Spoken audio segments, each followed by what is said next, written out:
Juan 16, 16 al 22. Leamos la palabra del Señor. Dice: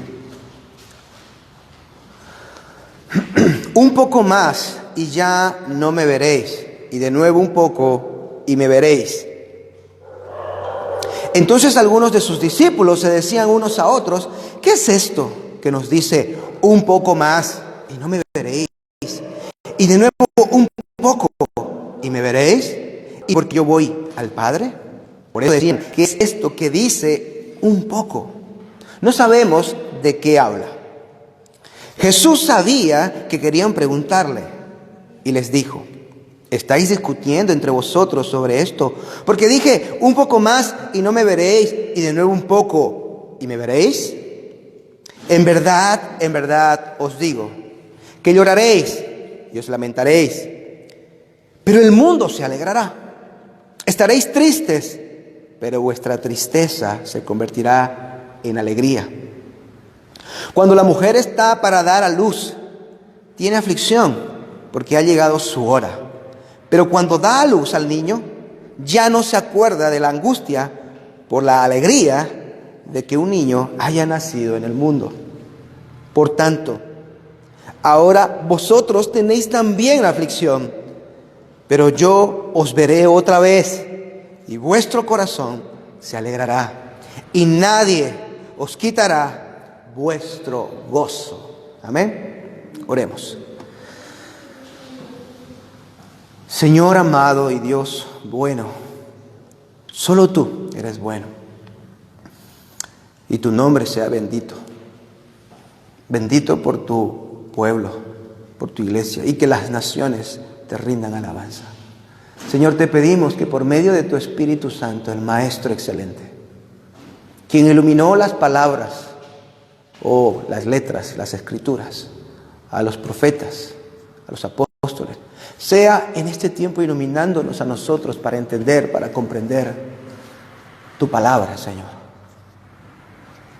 Dios, ayúdanos y háblanos. Edifica nuestro corazón, edifica nuestra mente. Sácianos de Cristo, Padre, y de su evangelio. Ayúdanos a tener una plenitud en Él por medio de tu palabra y del mensaje que hoy vamos a tener, Padre. Te lo pedimos en el nombre de nuestro Señor Jesucristo. Amén y amén. Quiero que piensen, amados hermanos, o pensemos en aquellas familias, quizás en Ucrania, en Rusia, al presente, pero en cualquier otra época, en cualquier otro momento, en otra historia del mundo, allá donde ha habido o hubo guerra, se ven las mismas escenas, ¿no? Soldados que están dejando a sus familias, dejando a su madre, a su padre, a sus hermanos, o en otros casos dejando a sus esposas, a sus hijos, marchando hacia la guerra, sin saber si volverán o no volverán.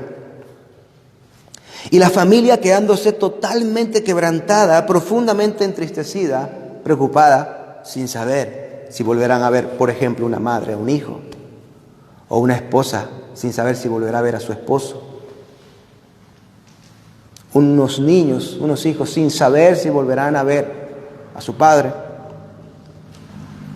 en donde la estadística les es contraria, pues muchos no regresan de la guerra. Pocos son los que regresan. La tristeza inunda los corazones de esa familia. Yo recuerdo que en 2008, hace ya muchos años, tuve la experiencia de poder ir a Afganistán cuando yo fui militar. Y tuvimos una misión. Y recuerdo bien que se nos dijo que volveríamos, que íbamos a volver. Y todos nos embarcamos en los buses para irnos al aeropuerto, luego en los aviones, confiando tranquilamente en que volveríamos. La verdad es que todos volvimos, gracias a Dios. Uno volvió con un agujerito en el brazo, pero todos volvimos. Sin embargo, recuerdo que estando allí, Después de 4 meses, o casi 4 meses, cuando faltaban 15 a 20 días para regresar a la ansiada casa, al ansiado hogar con la familia, terminando la misión, nos dicen abruptamente, el capitán, que nos queda una última misión cuando se suponía que ya habían acabado. Ya no teníamos que hacer nada más que regresar, empacar y esperar unos días tranquilos para volver a casa. Entonces nos sorprenden con una última misión. Y esa misión se convierte en la misión menos deseada y la más peligrosa hasta la fecha. Porque resulta que teníamos que ir a un lugar donde nadie había ido y nadie quería ir, ni siquiera los Delta Forces, que así se llamaban, de Estados Unidos.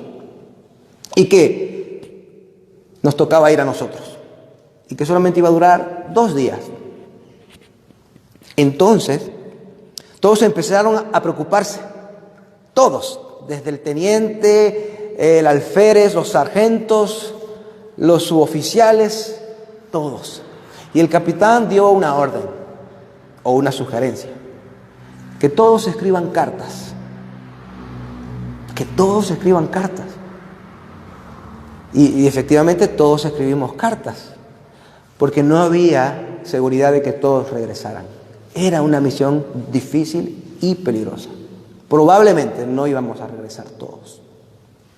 Y entonces yo escribí mi carta. Hasta ese momento todos habían pensado desde el día en que salieron del aeropuerto hacia Afganistán que iban a regresar. Durante casi toda la misión estuvieron relativamente confiados en que iban a regresar, pero en ese momento todos y cada uno de nosotros pensamos quizás yo no regrese. Y escribimos nuestras cartas y nos las intercambiamos entre compañeros. Gloria a Dios que al final no pasó nada, se canceló la misión, no fuimos y regresamos a casa. Pero muchos no regresan. Por ejemplo, algunos compañeros que estaban ahí con nosotros, italianos, 2, 3 de ellos no regresaron. Algunos americanos no regresaron. No será así con nuestro Señor Jesucristo, hermanos. El Señor Jesucristo vino al mundo a librar una batalla contra el pecado y contra la muerte, y Él venció. Y luego, aún antes de vencer, pero pronosticando su victoria, Él dijo que se iba, pero que regresaría. Sí o sí regresaría. No hay dudas, no hay incertidumbre. De que vuelve, vuelve. De que regreso, regreso. Un poco más y no me veréis, pero de nuevo un poco más y me veréis. Con Él eso es seguro.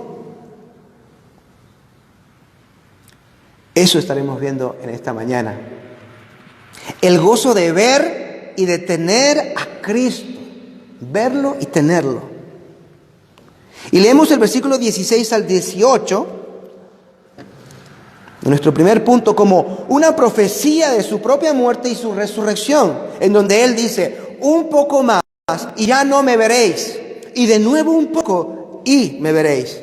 Entonces, algunos de sus discípulos se decían unos a otros, ¿qué es esto que nos dice un poco más y no me veréis? Y de nuevo un poco y me veréis. Y porque yo voy al Padre. Por eso decían, ¿qué es esto que dice un poco? No sabemos lo que dice. ¿De qué está hablando?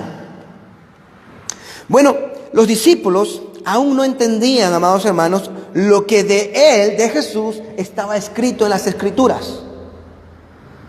De hecho, cuando el Señor resucita, luego se encuentra con aquellos discípulos camino a Emaús y se los dice a ellos. ¿Es que no entendéis, necios y tardos de corazón, lo que todos los profetas, lo que todas las Escrituras han dicho del Mesías, lo que han dicho de mí? Que el Cristo estaba para ser muerto y resucitar y ascender a la gloria. Ellos aún no lo entendían, ni siquiera lo tenían en mente. Y ellos se preguntan, ¿qué es aquello? ¿Qué es esto de lo que está hablando Jesús? No lo entendemos. ¿Qué es lo que no entienden entonces? Lo que no entienden son frases concretas. Por ejemplo, ellos no entienden lo que significa un poco más y me veréis. ¿De qué habla? ¿De qué habla Jesús? Un poco más y me veréis. ¿De qué? Y luego dice, porque yo voy al Padre. ¿Qué es eso de yo voy al Padre? O en el verso 18 dice, ¿qué es esto de que dice un poco? ¿A qué se refiere con un poco? Un poco me veréis, un poco no me veréis, voy al Padre. ¿Qué es esto? Se preguntan ellos. Aunque no se lo preguntan al Señor. Matthew Henry hace notar en su comentario que tiernamente, amorosamente el Señor Jesucristo, aunque ellos no les preguntan nada concretamente, sino que están ahí murmurando entre ellos, quizás con temor a no parecer pues que 3 años después siguen siendo unos ignorantes, sin discernimiento, inmaduros, el Señor Jesús de todas maneras les informa o les habla, se presta para explicarles un poco mejor aquello que no entienden, en su amor y en su ternura. ¿Qué es pues eso de un poco más? Ya sea para verlo o para no verlo, y de que va al Padre. Bueno, yo estoy convencido, creo que la Escritura está hablando de su partida, de su muerte. Recuerden, Jesús se encuentra con los discípulos, probablemente ya, una vez más, en Getsemaní, a minutos, quizás una hora, de que la turba con el traidor se acerque y sea traicionado y apresado de forma ilegal. Por lo tanto, les queda muy poco tiempo para verlo o viéndole. Porque a lo largo de ese juicio ilegal lo declararán culpable y lo crucificarán y morirá. Un poco más y no me veréis. En breve el Señor Jesucristo iba a morir. Será inminente. Pero también su resurrección, cuando Él dice, yo un poco más, o sea, un poco de tiempo también pasará y me veréis. Así que queda un poquito de tiempo y ya no me veréis más. Pero un poquito de tiempo más y me volveréis a ver. Parece un lenguaje un tanto enigmático, ¿no? En ese momento para ellos. Pónganse a pensar en ellos. Recuerden las esperanzas mesiánicas de los judíos. Es decir, ellos aún no comprendían al 100% la dimensión espiritual del reino o de la primera fase, vamos a decirlo así, del reino de Cristo. Que era una dimensión espiritual. Era arreglar el asunto del pecado. Era vencer la muerte y vencer el pecado. Y después vendría la consumación física y completa. Ellos ignoraban, no totalmente en este sentido, sino aquí en este momento ignoraban o no tenían en mente eso. Ellos amaban, anhelaban, deseaban la idea de un Mesías, siempre lo hicieron, que vendría, los despojaría del yugo romano, serían los primeros en el mundo como nación y gobernarían el mundo, solo ellos. Y de pronto el Señor en todo este discurso, desde el aposento alto en adelante, les viene diciendo que Él se va, que los deja, que los abandona. Y en ellos hay una mezcla de todos tipos de pensamientos, que no tienen ni tiempo a pensar uno o el otro, porque en tanto que piensan en una cosa que no entienden, el Señor les soltaba otra que tampoco entendían. O les soltaba otra cosa que tenía que ver con aflicción. Os matarán, os perseguirán, pero yo me voy. ¿Pero por qué te vas? ¿A dónde vas? ¿Al Padre? ¿Qué es eso? ¿Cómo que me matarán? Se sintieron abrumados. Pero el Señor Jesucristo, al Señor Jesucristo les era necesario decirle todo esto a ellos. Ustedes piensen, ¿qué me diría Dios? ¿Qué me diría el Señor a mí si este fuera el último día de mi vida? Bueno, vayan y lean Juan 13 al 17. Y eso es lo que el Señor les diría en el último día de su vida. Porque Él está hablando aquí de sus últimas palabras, su último discurso, sus últimas enseñanzas, sus últimas advertencias. Aquello que es más importante para Él a lo largo de los 3 años lo está condensando en este tiempo, entre su cena con ellos en aposento alto y antes de ser entregado a la turba. Y pudiera ser abrumador, y lo fue para ellos, pero era necesario. Sin embargo, más adelante lo comprenderían y asimilarían mejor cada una de estas cosas. Pero en este momento ciertamente parece que el Señor hablara de forma enigmática, como en un acertijo, como velado, ¿no? En verdad, que hay ocasiones en las que el Señor fue muy claro y muy directo en cuanto al tema de su muerte. De hecho, lo dijo claramente en una ocasión, que el Hijo del Hombre vendría a ser entregado a manos de pecadores, muerto por ellos. ¿Y cómo reaccionó Pedro a aquella ocasión? ¿Recuerdan? Jamás acontezca tal cosa, dijo Pedro, porque lo entendió muy bien. Entendieron en ese momento. Claro, porque Cristo fue claro. Pero aquí parece ser que no está siendo tan claro como en aquella ocasión. Aunque si meditamos en el texto y pensamos un poco y no estamos tan pendientes de nuestros deseos, de mis propios temores, de mis aspiraciones en la sociedad, de querer ser los reyes del mundo, y me centro en lo que Él me está hablando y me pongo a pensar en sus palabras, tampoco está tan difícil, ¿no? No está tan claro como en otros momentos, pero tampoco está tan difícil. El Señor Jesús hablaba de forma enigmática. Un ejemplo de esas formas enigmáticas en las que Él habló del mismo hecho. Vamos a buscar un texto para hablar del mismo hecho del que Él está hablando aquí, pero de una manera diferente, pero también enigmática o poco clara. Vamos a Juan capítulo 2. En el versículo 18 al 21. Mire o escuche lo que dice. Entonces los judíos respondieron y le dijeron: ya que haces estas cosas, ¿qué señal nos muestras? Esto fue cuando el Señor Jesús limpió el templo, porque estaban ahí vendiendo y haciendo ventas en el templo de cambistas, toros, en fin, estaban vendiendo ahí en el templo. Y Él los limpia por su celo.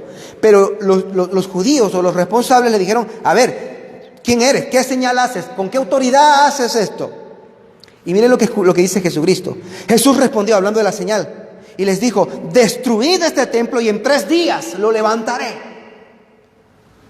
¡Wow! ¿No? ¡Qué declaración ahí! En el templo de Jerusalén. Entonces los judíos dijeron, miren lo que dijeron los judíos: en 46 años fue edificado este templo y tú lo levantarás en 3 días. 21. Pero Él hablaba del templo de su cuerpo. Así que Él en ese momento estaba haciendo una referencia clara a: mátenme y ya verán que en 3 días me levantaré de los muertos. Pero no lo entendieron. Ni siquiera los propios discípulos lo entendieron, hermanos. Miren el versículo 22. Por eso, cuando resucitó de los muertos, ya cuando resucitó el Señor, sus discípulos se acordaron de que había dicho esto y creyeron en la Escritura y en la palabra que Jesús había hablado. Tuvo que resucitar el Señor para acordarse cuando Cristo dijo aquí: destruid el templo y en 3 días lo levantaré. Porque en ese momento ni siquiera ellos lo habían entendido. Pero estaba hablando de su muerte y de su resurrección. Acá, en el verso 16 al 18 de nuestro capítulo 16, está hablando de lo mismo. Enigmáticamente, de su muerte pronta, inminente, y también de su corta duración de esa muerte, pues solo un poquito más y me volveréis a ver. La muerte del Señor estaba escrita y sobre esa escritura corría su vida. La vida de nuestro Señor fue una vida que andó sobre la línea recta de la Escritura, cumpliendo cada profecía y no moviéndose ni a diestra ni a izquierda. ¿Qué provocó la partida de Jesús en los corazones de los discípulos? ¿Qué sucedió en ellos? La realidad de que Él se marchaba, en este caso tristeza. Y hemos hablado de eso en sermones anteriores. También comentaba Matthew Henry que es de aflicción para los que son de Cristo sentir que muchas veces Él esté lejos, quizás por nuestros pecados, quizás porque nosotros mismos no estamos aún con Él. Realmente debe ser una tristeza, y suele ser una tristeza profunda en nuestro corazón, lo es en el mío, cuando por mi pecado siento, aunque no es la realidad, pero siento que Él está como lejos, Mis emociones, nuestros sentimientos nos engañan porque el pecado está en ese momento haciendo su efecto en nosotros. Y a la vez que estamos doliéndonos por el pecado, estamos como extraños sintiendo que Él está lejano de nosotros. Y viene una profunda tristeza a nuestro corazón. El cristiano siente tristeza cuando se siente alejado del Señor. De hecho, aún aquellas personas que están descarriadas en el mundo, pero que fueron cristianas, nacidas de nuevo, pero por alguna razón se encuentran fuera, si tú hablas con ellos 15 minutos, 20 minutos de las cosas del Señor, de la palabra, del Evangelio, de la gloria, del reino, de su iglesia, se sienten nostálgicos y entristecidos por su condición. ¿Por su condición de qué? De lejanía del Señor.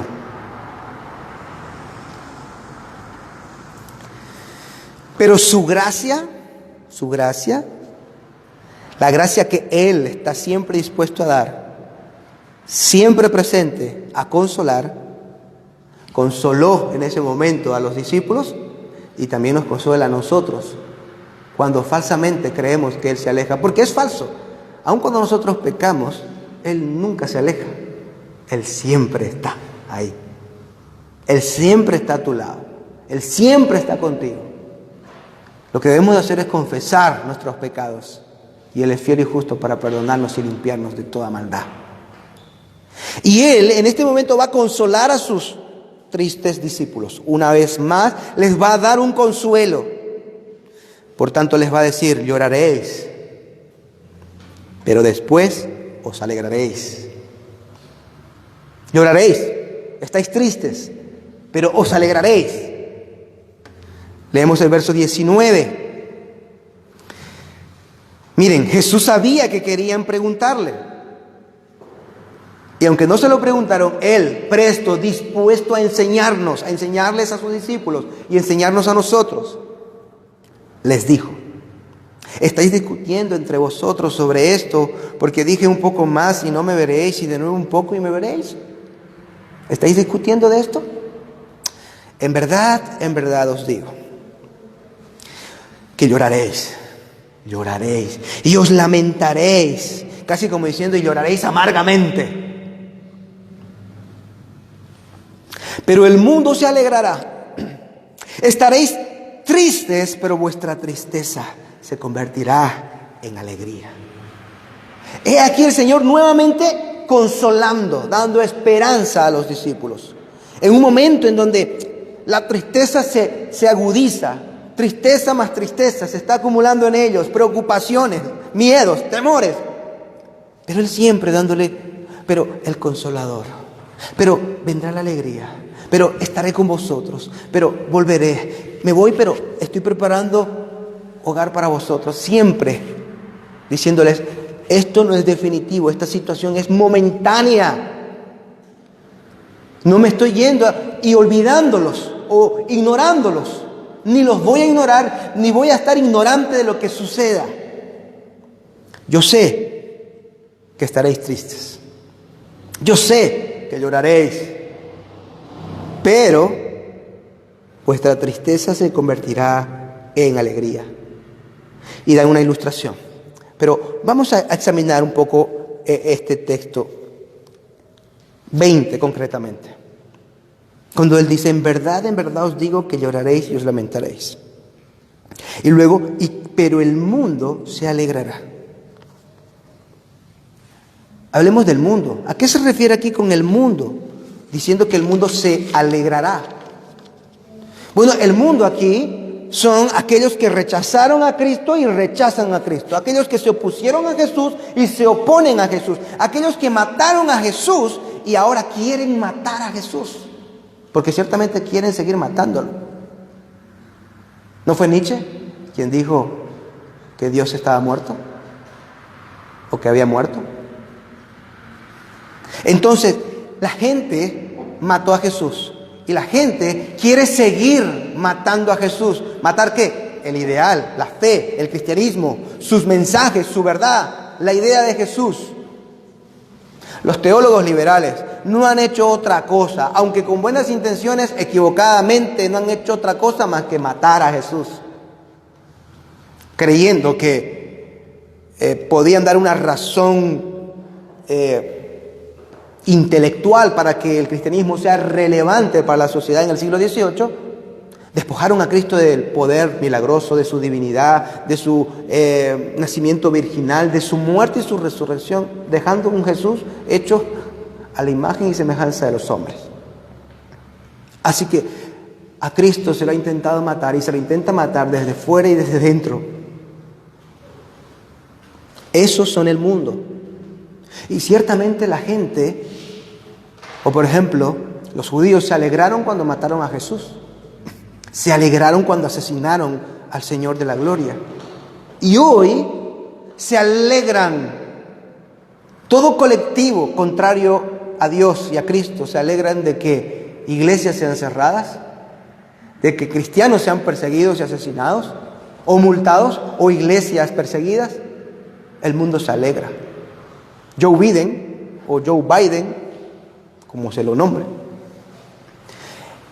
no es para nadie oculto, y si lo es para ustedes, que él ha expresado verbalmente y directamente su apoyo al progresismo del colectivo LGTB y la agenda globalista, y a la vez ha expresado y dicho que el principal obstáculo y el principal oponente o enemigo para el progreso de la humanidad es el cristianismo, y que él va a hacer todo lo posible para que eso no siga siendo así. Y así las personas, las sociedades, las personas poderosas, los ateos, cuando logran algo contra el cristianismo, se alegran, porque no le conocen, porque le aborrecen, porque le odian, porque no le quieren. Y le odian a él y odian a su pueblo. Así que es el mundo que se alegraría en ese momento al matar a Cristo en la cruz, los judíos y los romanos. Pero también desde entonces hasta ahora, todas las personas que se oponen a Cristo y quieren eliminar el cristianismo. ¿Usted sabe cuántas veces han intentado de erradicar la Biblia? De erradicar las Escrituras en diferentes países, en diferentes ciudades, en diferentes épocas. Decenas de veces. ¿Lo han logrado? No. Pero siempre lo intentan. Siempre lo intentan. Por otro lado, a ellos, ahora sí, les dice que serán entristecidos.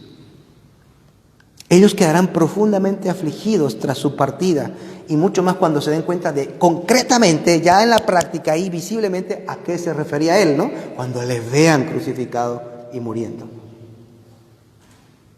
Tanto es que esos discípulos que iban camino de Emaús iban desganados, como si todo se hubiese echado a perder y todo quedó por los suelos. Perdimos. Totalmente entristecidos y echados, como dicen aquí en Santa Cruz, al muere. Pero, al igual que a Pedro le dijo, me negarás 3 veces, el diablo ha pedido zarandearte, pero cuando te levantes, ve y fortalece a tus hermanos. Yo he rogado por ti. A Pedro se le dijo algo difícil, me negarás. Satanás ha pedido zarandearte. Se le ha dado permiso y te zarandeará. Pero te levantarás porque he rogado por ti. Te levantarás porque yo estoy contigo. Te levantarás porque no te he abandonado. Y cuando te levantes, ve y consuela a tus hermanos. Bien. Ahora también se les está diciendo, sí, mire, y os afligiréis. Y estaréis desconsolados, tristes. Pensaréis que hemos perdido, que el reino de los cielos ha perdido, que yo no soy quien he dicho ser. Pero cuando me veáis el día de la resurrección, vuestra tristeza se convertirá en alegría, en gozo, en todos los sentidos, porque para ellos mismos sabrán, ellos mismos podrán discernir que todo lo que Cristo dijo, cada enseñanza es verdadera, auténtica, cada promesa de salvación del reino de los cielos, cada palabra es verdadera porque aquel que murió en la cruz, entonces verán que resucitó. Además, también porque le aman y aquel que estuvo ausente un poco, ahora, un poco después, está presente de nuevo. Y por todas esas cosas se alegrarán, se alegrarán. Y ciertamente se alegraron muchísimo, tanto que estaban anonadados y no lo creían. Tomás tuvo que decirle, si no meto mi dedo en los clavos y en su costado, no me lo voy a creer. Y cuando lo vieron, cuando lo creyeron, estos hombres fueron transformados. La verdad es que sería un poco, es como hay como dos fases de transformación en los discípulos. Yo no sé cuál es más importante, la verdad. Pero se dice históricamente, los teólogos y los pastores, que los discípulos, después de la resurrección, fueron otras personas. Fueron otros, totalmente otros. No eran las mismas personas. Fueron totalmente cambiadas y transformadas al ver a Cristo resucitado y ascendido. Pero también se dice que la venida del Espíritu Santo marcó un hito especial y que entre esta transición de la resurrección y la venida del Espíritu Santo también se convirtieron en otros. ¿Qué cambió y qué transformó más a los discípulos? Yo creo que una suma de ambas cosas. La resurrección fue ese cambio intelectual, convincente en la mente de ellos de que, wow, el Señor ha resucitado. Y todo lo que Él ha dicho entonces es verdad. Y luego cuando vino el Espíritu Santo fue esa infusión de poder, de claridad, de denuedo, de valentía interior para proclamar ese convencimiento. Pero fueron totalmente transformados. Y la base de esa transformación fue la resurrección. Fueron otros. Vuestra tristeza se convertirá en gozo. Esa es la esperanza que Jesús les da a ellos en este momento. Y usted dice, pero bueno, pastor, ¿cómo que eso es una esperanza? Sí, lo es. Porque simplemente Él, que es el Maestro, quien nunca ha mentido, les está diciendo, a ver, les estoy admitiendo y les estoy anticipando que sé que ahorita estáis tristes y seguiréis tristes un tiempo y afligidos. Pero también les garantizo que esa tristeza se tornará en gozo. Se los garantizo. Y eso es una esperanza, es una promesa de que no será permanente vuestra tristeza. Estar en Cristo y del lado de su reino conllevará a veces momentos de mucha tristeza, hermanos. De dolor, de lloro. Pero entonces Él mismo, el Señor, dice, tu tristeza se convertirá en gozo. ¿Cómo lo hizo en la vida misma de los apóstoles? El Señor da una ilustración. Mire lo que dice el verso 21, ahora sí lo leemos.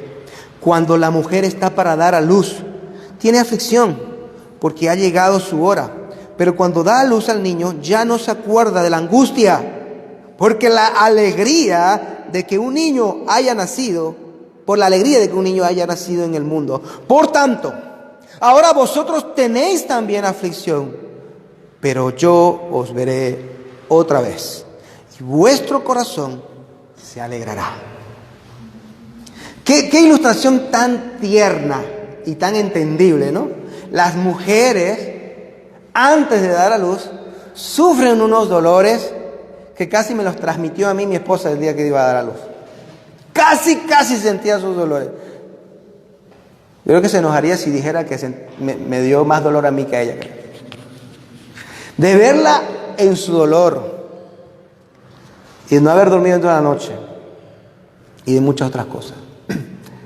Pero todo eso, hermanos, se convierte en una profunda alegría cuando ves al niño nacido o a la niña. Y cuando ponen en tus brazos como padre o como madre un bebé. Y lo miras y dices, es mío, mi tesoro. que Dios me ha dado, que el Señor me ha regalado. Y ya te olvidas de que hace media hora atrás o una hora atrás querías morirte de dolor como mujer. Las que han dado a luz naturalmente lo saben mejor que otras. El Señor dice, para que vengan grandes alegrías como el nacimiento de un niño, es necesario que a veces hayan aflicciones. No es algo extraño, porque la idea es esa, ¿no? A ver, señores, discípulos, ustedes saben esto. Las mujeres sufren mucho cuando dan a luz, pero ¿no es verdad que cuando ya han dado a luz están inundadas de alegría? Sí, Señor, es verdad. Pues es así en esta ocasión. Es igual. Yo me voy. Y este tiempo es un tiempo de dolor. Es un tiempo como de aflicción, como la mujer encinta. Momentáneo. Cuando yo resucite, entonces os alegraréis, como cuando una madre se alegra al tener a su bebé en brazos. Os alegraréis así y más. Así consuela el Señor a sus discípulos en ese momento. La idea es, me volveréis a ver. Cuando me vieran de nuevo, o dice el Señor Jesús, cuando me viereis de nuevo, cuando estéis junto a mí, yo junto a vosotros, cuando yo os vuelva a ver, hablando de la resurrección de Jesús, vuestra tristeza se convertirá en gozo. Vuestra tristeza se convertirá en gozo. Podrás decir como el salmista dijo, has cambiado mi lamento en alegría, en danza. Porque estaba ahí preguntándome. Estaba en el lado equivocado, me confundí con él, no era quien decía ser. De pronto te vi resucitado, te vi cara a cara, frente a frente. Y mi lamento de haberme equivocado, de estar perdido, se convirtió en alegría y en gozo, porque sé que el Salvador ha resucitado y me conoce y le conozco y soy suyo y es mío. Y me has vestido de salvación. Así lo hizo con ellos. Y su tristeza ciertamente se volvió en gozo cuando le vieron. La muerte de nuestro Señor Jesús para ellos, para todos, no fue un adiós, sino más bien un hasta luego. El Señor les dice algo así como, mi partida y nuestra separación no es para siempre. Es momentánea y en un poco de tiempo me veréis de nuevo y el gozo llegará. Ahora, los comentaristas sobre este texto, hermanos, para dejarlo ahí apuntado para vosotros, sobre lo de un poco, ¿a qué se refiere con un poco? Volviendo a ese punto, porque está en todo el texto. En primer lugar, dicen ellos, y es lo que hemos estado hablando ahora, se refiere a la resurrección. Y es en lo que yo me he centrado. Sin embargo, no perdamos de vista los otros dos puntos posibles a los que el Señor está haciendo referencia. Ese poco también puede significar la venida del Espíritu Santo, en la cual Él dijo que en Él yo estaré con vosotros para siempre. Porque Él vendrá y mi Padre y yo, dice, vendremos a hacer morada en Él, con vosotros para siempre. También es una manera de ver la venida del Espíritu Santo hablando de ese poco. Porque entonces todos me tendréis por medio del Espíritu Santo en vuestros corazones. Y me podréis ver con los ojos de la fe todo el tiempo. Y la tercera sería la segunda venida de nuestro Señor Jesucristo. Hermanos, en verdad eso es un poco de tiempo. Para nosotros parece ser mucho tiempo. Aquellos que se quejan y piensan que el Señor está tardando, dicen, el Señor viene, pero no viene y se retrasa. Eso será mentira. Hermanos, hace poco leí que decía un escritor cristiano, cuando estemos en el reino de los cielos y consideremos por un instante lo que fue el mundo, será una diminuta mota de polvo comparada con la eternidad. Bueno, ¿cuán diminuta será también la pequeña espera entre su muerte, su ascensión y otra vez su regreso? Si la historia en sí entera será una diminuta mota de polvo, el breve momento, comparado con la eternidad, dice, Señor, el Señor no tiene prisa, dice, Yo he ascendido ayer, dice él. No, el tiempo no está pasando. Yo no vivo en el tiempo. O sea, en realidad no he llegado ni tarde ni temprano. Yo siempre soy. Siempre estoy. Algunos hablan y plantean contra el cristianismo y aún contra la teología reformada, arguyendo el problema del mal. Tanto contra el cristianismo y contra la teología reformada. Pero el problema de estas personas es que ven el mal desde la perspectiva exclusivamente humana. Nunca se ponen del otro lado y dicen, a ver, no, si yo soy Dios y la Biblia dice que Dios es eterno, infinito, pues no tiene sentido que yo ande quejándome diciéndole, Señor, ¿por qué tardas tanto? Es que no vas a arreglar nunca el mal, o ¿por qué pasa esto, aquello? Ya está todo zanjado, ya todo ha sido solucionado en la mente de Dios, ya todo ha pasado y va a pasar, y cuando pase y por fin estemos en la eternidad con Él, diremos, realmente el Señor no tardó nada en hacer esto fue rápido. Que ahora se siente en la práctica, porque no somos Dios, porque estamos sometidos a segundos, minutos, horas, días, semanas. Pareciera que tarda, pero Él no tarda. Y el problema del mal no es un problema, porque realmente es como que en la eternidad de Dios, una línea recta, de pronto el mal surgió y ese mismo instante lo arregló. Pero para nosotros parecen 6.000 años. Para nosotros parecen 7.000, 8.000, 10.000 años. Pero para Él fue, ahí apareció y ahí lo arregló. En la línea de la eternidad eso no fue nada. Para Dios no fue nada. Por lo tanto, un poco más de tiempo, después de su ascensión, en este caso, en que estamos viendo la tercera manera de ver lo de un poco y me veréis, Él ascendió y en breve tiempo lo veremos descendiendo en gloria con los santos ángeles, con la señal en el cielo, con el relámpago, con las trompetas de Dios, anunciando que el Rey viene. Y eso será pronto, un poco de tiempo. Para ir terminando en nuestro último punto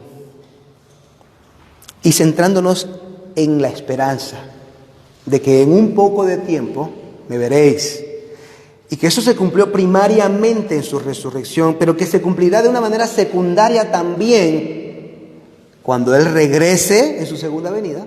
Bien, ¿cuánto tiempo podemos preguntarle al Señor Jesús? ¿Cuánto tiempo durará este gozo, Señor?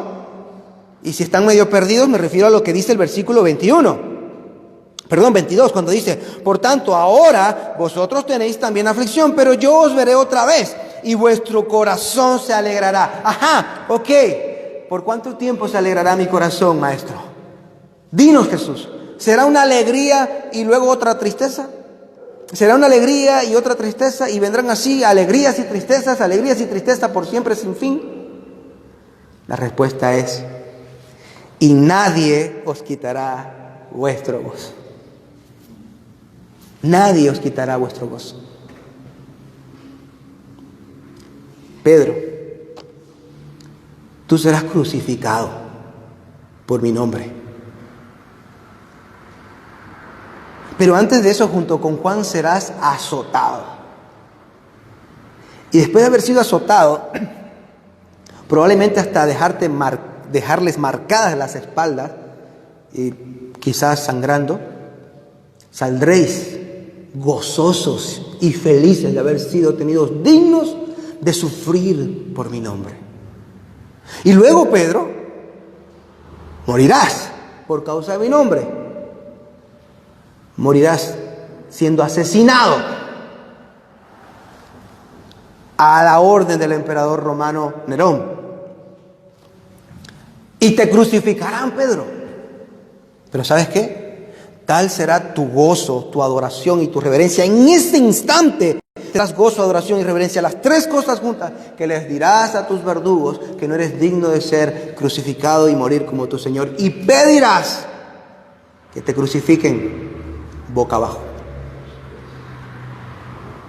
¿Por qué? Porque nadie les podía robar el gozo. Te pueden robar tu casa, te pueden robar tu dinero, te pueden robar un familiar, te pueden robar tu vida física, pero nadie puede robarte el gozo de Dios, el gozo de Cristo, ni su salvación, ni su paz, nadie puede robarte.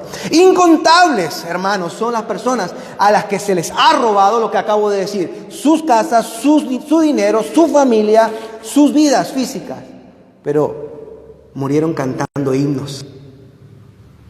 Murieron cantando alabanzas al Señor, porque el gozo del Señor no le pudieron robar. El gozo de decir: soy de Cristo y Él es mío, Él me ama, no se lo pudieron quitar. Eso no se lo pudieron quitar. Eso no te lo podrán quitar. Todo lo demás te lo podrán quitar. No sé si te lo quitarán, pero pueden quitártelo. En un instante pueden estar persiguiéndonos y quitarnos todo. Al menos si queremos ser fieles a Cristo. Pero algo no te quitarán. Y es el gozo de Cristo. Y te pueden, antes de asesinarte, pueden torturar. Y luego te pueden asesinar. De mil y unas formas y unas maneras. Pero el gozo del Señor estará ahí.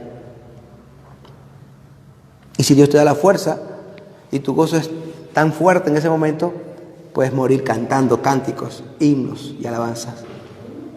Si tu gozo es como el de Pablo, puedes estar en la cárcel y cantando himnos. En la cárcel, para que el carcelero al escuchar se convierta al Evangelio y a la salvación. ¿Por qué? Porque no es un gozo mundano. Esa es la gran realidad. Será un gozo permanente versus haber vivido una tristeza temporal. Esa es la idea. Será un gozo para siempre, porque Cristo no volverá a morir jamás. Porque por medio de Él, el Espíritu Santo estará con ellos y con nosotros todos los días hasta el fin del mundo. Porque Él es el Rey eterno. Porque Él es el sumo sacerdote perfecto de Dios que intercede por nosotros. Y es a la vez el gran profeta último y definitivo que nos habló la palabra de Dios. La ofrenda de expiación. El único mediador es el reino que nunca tendrá fin. Y junto a Él estaremos nosotros. Por eso, qué gran diferencia entre, sí, sentiréis tristeza un ratito y un gozo para siempre. Un gozo para siempre, hermanos. El Evangelio, Cristo te ofrece un gozo para siempre. No es una pérdida. Entrar en el reino de los cielos, entrar a ser un discípulo de Cristo, ciertamente requiere algunas acciones y algunas renuncias radicales desde el objetivo de este mundo, en cuanto a las cosas que perseguíamos antes de ser creyentes y lo que ahora se nos dice que debemos perseguir. Es verdad, son radicales, son a veces difíciles, dolorosas, es verdad, pero son por poco tiempo. El gozo, cuando pase un poco más y lo veamos viniendo en las nubes y estando con Él para siempre, será para siempre.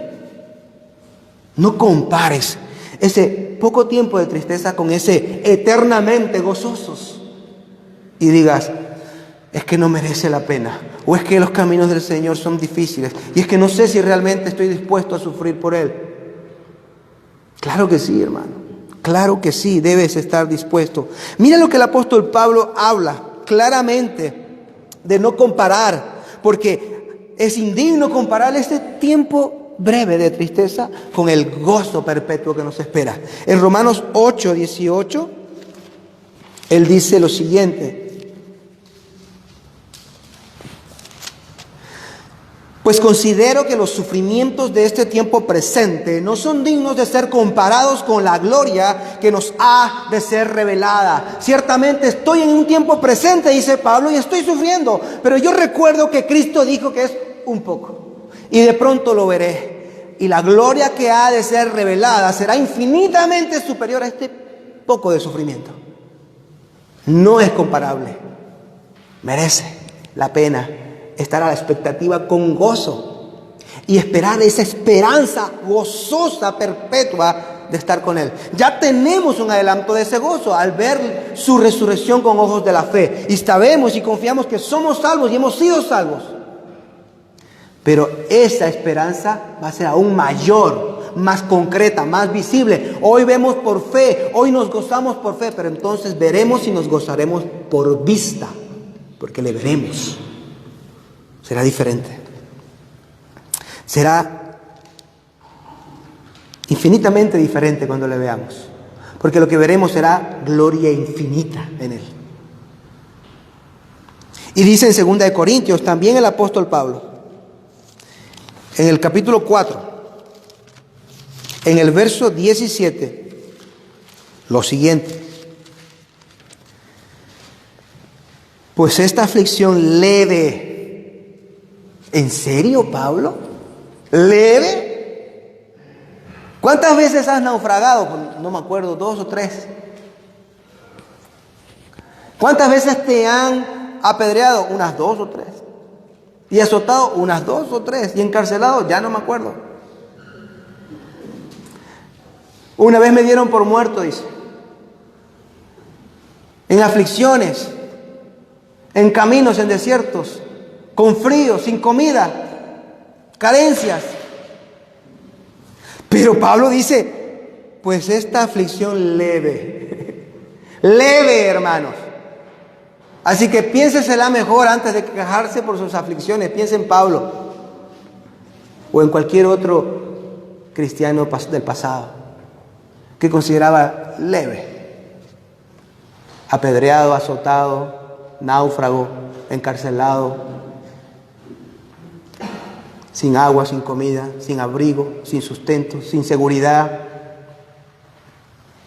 Pero él dice, esta leve y pasajera aflicción.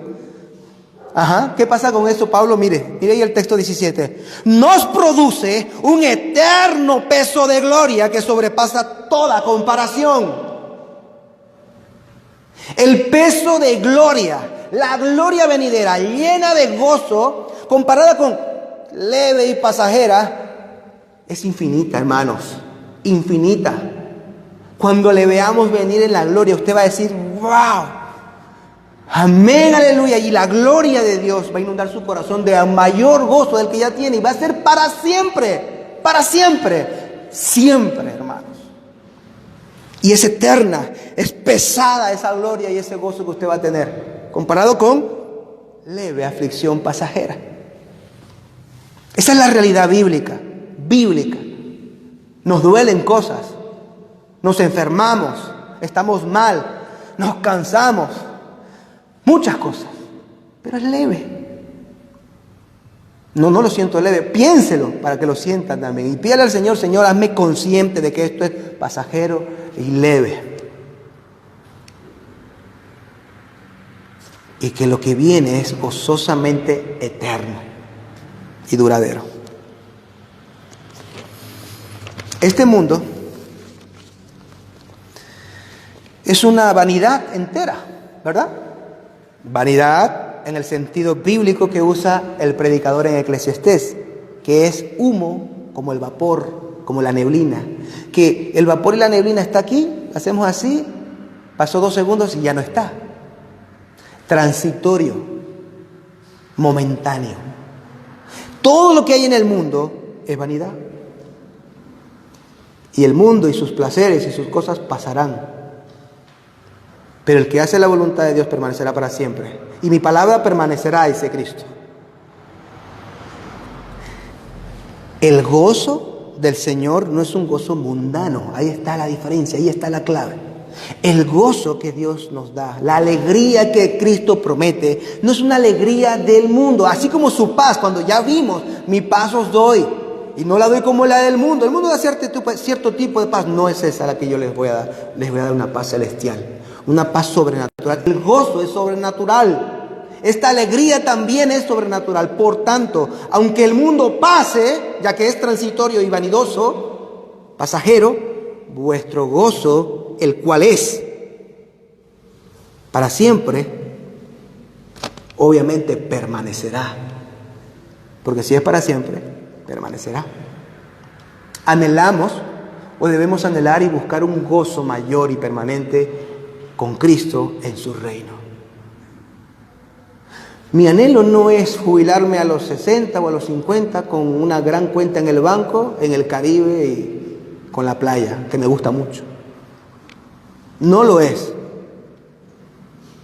Prefiero estar evangelizando, predicando, estudiando la palabra como Pablo en la cárcel pedía libros antes de morirse y morirme así, ansiando la ciudad celestial, anhelando la entrada a la ciudad celestial.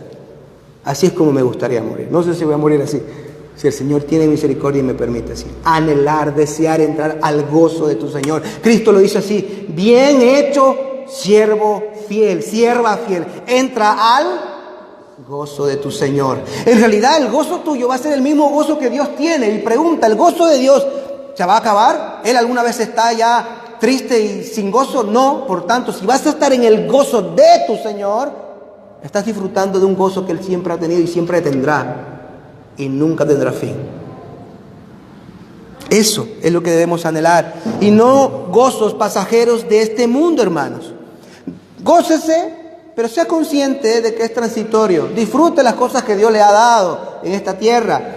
Hágalo dándole la gloria al Señor. Coma y beba para la gloria del Señor, pero no piense, no se aferre a esa milanecita, a ese churrasco. No va a haber, se van a acabar. Son gozos pasajeros, pequeñitos, con los que Dios ha preparado para nosotros. Cosas que oído no ha oído, ojo no ha visto, ni subido al corazón, son las que Dios tiene preparadas para aquellos que le aman y le esperan. A su diestra, dice el salmista, hay delicias para siempre, plenitud de gozo. Así que, en verdad, tenemos un gozo presente. Vieron y recibieron un gozo presente ellos, los apóstoles, al ver a Cristo resucitado. Aún estaban con la tristeza cuando muerto, aún estaban con su tristeza. Luego Él resucitó y se alegraron grandemente. Y ese gozo nunca se va a acabar, pero sí se va a aumentar, va a exponencialmente multiplicarse. ¿Cuándo? Cuando el Señor regrese en la gloria. Nuestro gozo aumentará y seguirá siendo un gozo perpetuo y para siempre. Mira lo que dice, y este será el último texto que leeremos, sobre el consuelo que recibiremos de parte de la mano misma de Cristo, hermanos. Cuando estés en su regazo, cuando lo estés abrazando, y quizás el último momento de dolor, de aflicción o tristeza sana será cuando lo estés abrazando, tal y como cuando una persona, un niño se pierde, ¿verdad? Se pierde quizás en un supermercado y se ha perdido 15 minutos, 20 minutos y ha sido una desconsolación para él porque no ha parado de llorar y llorar pensando que se ha perdido sus padres. Pero de pronto lo ven, lo encuentra su padre y el niño va y abraza a su papá y todavía abrazándolo, alegre, feliz con su madre, y su padre todavía llora. Y a nosotros, ya mi amor, tranquilo, ya estamos aquí, ya estás con papá, con mamá. Ven Apocalipsis, capítulo 21, versículo 3 al 5a, dice: entonces oí una gran voz que decía desde el trono: he aquí, el tabernáculo de Dios, que es Jesús, está entre los hombres, y Él habitará entre ellos, y ellos serán su pueblo, y Dios mismo estará entre ellos. Él, Jesús, enjugará toda lágrima de sus ojos. Él mismo te va a limpiar las lágrimas de tus ojos. Y ya no habrá muerte, ni habrá más duelo, ni clamor, ni dolor, porque las primeras cosas han pasado. Y fueron breves, fueron un poquito de tiempo. Y el que está sentado en el trono dijo: he aquí, yo hago nuevas todas las cosas. No espera ese momento, hermano. Yo cuando leo digo: el Señor Jesús me va a abrazar, me va a ver las lágrimas de dolor, de aflicción, de cansancio, de tristeza, y me dirá: ya pasó, nunca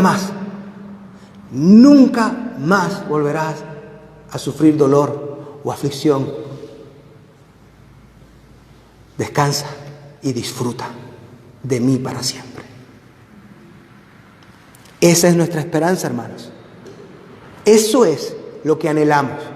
Este encuentro es lo que estamos esperando. Esa es nuestra meta como cristianos.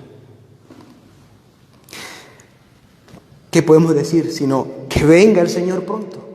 Que venga. Decir, sí, Señor, voy a orar como tú has enseñado. Venga tu reino pronto. Venga tu reino. Maranata, ven, Señor Jesús. Y pueblos todos, arrepentíos de vuestros pecados, porque el Señor viene. Arrepentíos todos, o os enfrentaréis a la ira del Rey. Buscad la paz con Él ahora, y su gozo te será dado. Él no niega el gozo a nadie que se lo pide. Así que, si tú no tienes el gozo, no tienes su paz, no tienes sus promesas, no tienes su esperanza, que es estar con Él y que Él enjuague tus lágrimas, te limpie, te sane, te quite todo dolor y toda aflicción, yo te invito a que creas en Jesús. Esa es la entrada inicial. Entra por la puerta de Cristo, quien lo merece todo de ti. Y si no quieres darlo todo, no entres. No entres. Pero si quieres el gozo perpetuo que Cristo puede dar y te quiere dar, debes entrar y estar dispuesto a sufrir un poco de tiempo por Él, a padecer un momento por Él y a darlo todo por Él, todo lo que sea de esta vida, para aspirar al gozo perpetuo de la gloria de Cristo en Él. Toma tu cruz y sigue a Jesús. Toma tu cruz y haz de sus promesas tuyas. Toma tu cruz y recibe la gloria del gozo de la vida eterna. Amén. Oremos.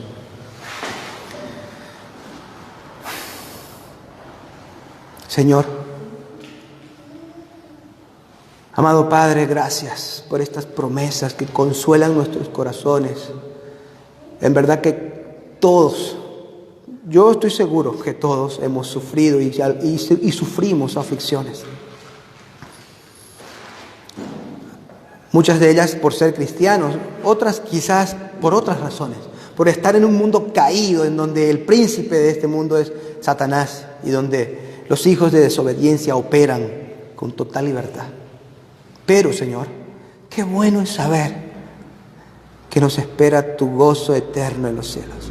Qué bueno es saber que tenemos ya una paz que es recibida y es vivida por fe en nuestro Señor Jesús. Que tenemos una alegría, la alegría de ser salvos y no aquella tristeza de saber que somos condenados. Y qué bueno, qué glorioso es saber que pronto Cristo regresará, tu Hijo, y nos tomará para estar con Él para siempre. Y que Él tornará nuestro leve tiempo de aflicción y de tristeza y lo convertirá en un gozo perpetuo en Él. Señor, ayúdanos a creer eso, a abrazar eso, a amar esa venida, a desear esa venida, a procurar tu gozo, el gozo de Cristo, el gozo de tu Espíritu, el gozo de tenerte y de verte con nuestros ojos espirituales. Te lo pedimos, Señor, en el nombre de Jesús. Amén y amén. Amén.